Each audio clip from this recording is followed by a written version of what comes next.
Hey guys, it's Moods by Mia back with another video. If you're new here, welcome, and if you're not, welcome back. Today I'm going to be talking about my natural hair journey. I did a poll on my Instagram story yesterday and I was asking what video you guys would like to see next, and I wasn't really surprised that the top option was my hair journey, considering my Instagram mainly consists of hair videos, tutorials, hairstyles, and most things to do with my hair. So I'm very excited to do this video and I hope that you guys enjoy it. Ever since the day that you went away,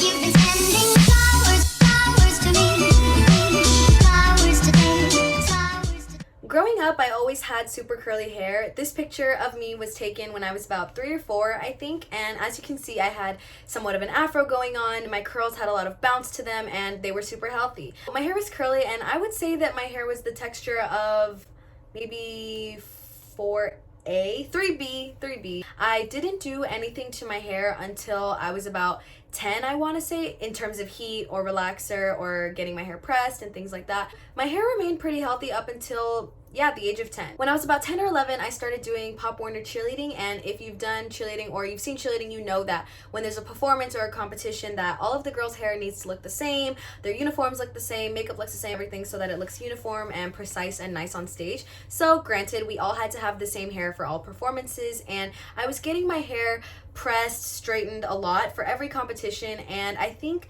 that was pretty much the start of how my hair began to get damaged. It wasn't anyone's fault in particular, but I would say that that was where the root of the damage came from. Plus, I loved how my hair looked straight, so the first time I got it straightened, I was absolutely infatuated with it, and I just wanted to keep getting it done. So I would keep getting it straightened.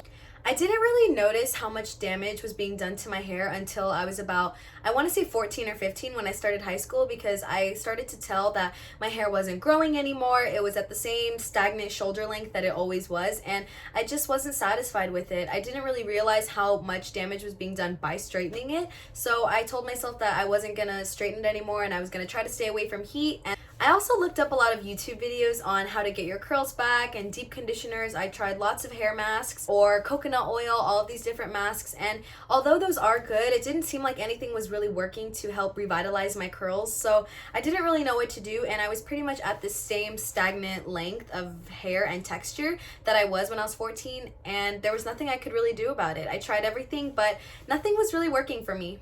When I was 15, I joined an all-star cheer team, and on this team, again, you had to have the same hair, but the one catch with it is that there was this thing called a posh pony. So if you've done cheerleading, you know what a posh pony is, and if you were on my team, you know how much I hated wearing that thing. I didn't like how it looked. It was gigantic. I felt like it looked unnatural, but it helped on stage. It made things pop, and my coaches really wanted it, so I obliged and I got one. But the one thing about it, looking back, that I do thank the posh pony for is that I didn't have to straighten or tease my hair, which would have damaged it so much more. And I actually have my posh pony here still. I'll just show you. Okay, so I kept my posh pony in a shoebox for competitions. A lot of girls did this, and it was just easy to carry it around. Oh my goodness.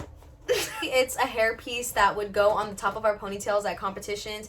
It has a hair clip right here that you would use to just put at the top of your ponytail, and then it had drawstrings and you would tighten it to your head like that. I used those for competitions so that I wouldn't have to straighten or tease my hair, and it worked. It was great. I'm really thankful for my posh pony now, because I think if I would have teased my hair, it would have made things so much worse. My hair was already so damaged and short, and it was getting thin, and it was just brittle. I didn't like it at all. So when I turned 16, my mom took me to get the ends trimmed, and that is where it all went down. So, as I've said before, my mom is Hispanic, and bless her heart, she took me to her salon, the woman that did her hair, and my hair was wet, and it was so much longer than when it was wet than when it was dry. So when she trimmed my hair while it was wet, she trimmed a lot. She trimmed so much that my hair went from about right here to a nice bob, and I'll show you guys a picture right here. I cried for days. I wish I could tell a different hair story of like oh, I used all these deep conditioners and they worked so well. If I'm being completely honest, the only thing that helped me get from there to there was this woman who had no idea what she was doing to my hair, and she cut it all off. Like, it needed to be done, and I was never going to do it. I was so against haircuts, and the only way my mom was allowed to take me is I was like, it's a trim. It has to be a trim. No more than maybe 2 centimeters is what I wanted off, which is ridiculous because if you look back at my hair, it was so dry and disgusting and brittle for about this much length, and that's how much needed to come off. And you know what, although she didn't have that much knowledge of how to do my hair, and she was honest with us, she told us, you know, I typically do straight hair, I typically cut straight hair, and I was like, lo and behold, it ended up working out for the best because she cut off a lot of my hair, but that was the only way that my hair was able to grow back. So once all the hair was cut off and my hair was in this short little bob that it was in, I started to look up how to take care of it, because now it wasn't a matter of how to get my hair back to the state that it was in, it was how do I take care of it. So I didn't really realize how long my hair has grown, but it was a really gradual process. If you look back on pictures of me throughout my junior and senior year, my hair was around shoulder length, a little bit longer, and once I got to college, my hair really started to grow out. It's down to my back about now, and when it's in different styles, you can't really tell, like depending on the style, my hair will look different lengths. But what I really want to stress to anyone who is watching this is that for me, the deep conditioners, the masks, they didn't work. It was staying dead and straight. My ends would begin to split, and the only thing that helped it was when I cut it and let it grow out. I get a lot of DMs from girls asking me, oh, what did you do to grow your hair? What did you do to grow your hair? And honestly, the thing is, I just tried to keep it as healthy as possible. I wasn't using any growth serum like that. I was just going on as normal, using my regular products, which I can make a different video about if you guys want to see that too. One piece of advice that I would say though is don't focus on what you are doing, but focus on what you're not doing. So for me, I wasn't straightening my hair anymore, and I think that was the biggest thing that really helped my hair grow to where it is today. When I stopped using heat, my hair started to grow, it started to flourish, and I started to fall in love with the way that my curls were coming out because I wasn't using heat anymore.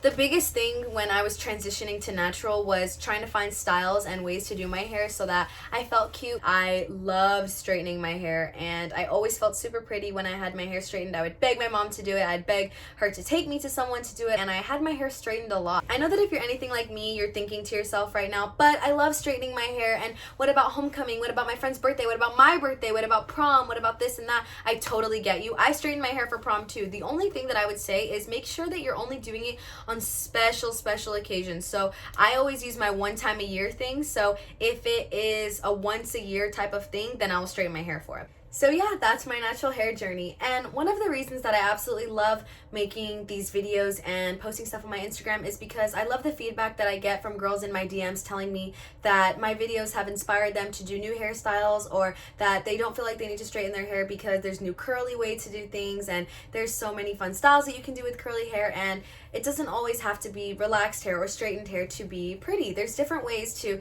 style your hair and to feel beautiful. By maintaining my curls and stopping to use heat on them as much, I was able to gain so much confidence back in my hair, and I'm so unapologetic now because I love my hair and I think it's beautiful. If you still have questions at the end of this video about my hair, feel free to DM me. I answer all of my DMs, I read them every morning, and if not, you can leave a comment below. I'll see you next time. Bye.